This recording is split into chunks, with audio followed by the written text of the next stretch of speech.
पैगाम सिंध न्यूज़ में खबर जो सिलसिलो जारी है। खबर शामिल कंदासीं कंबर का अहमद नवाज़ मुगेरी की रिपोर्ट मूजिब कंबर के छजड़ा फाटक वटां एक हफ़्तो अॻु नौजवान नारी सवेरा कोरी के मुबीना अगवा थी वञण खिलाफ़ नारी के वारसनि जो भूटे चौक ते एहतजाजी मुज़ाहिरो कंदे टायरनि के बाहि ॾेई रोड ब्लॉक करे सिटी पुलिस खिलाफ़ सख्त नारेबाज़ी कई।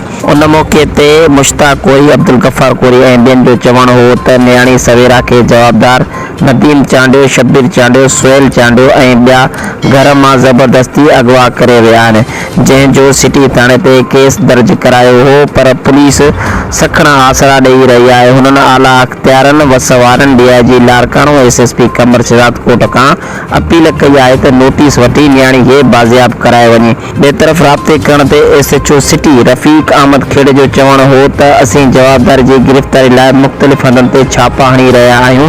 जल्द न्याणी खे बाज़ियाब करायो वेंदो।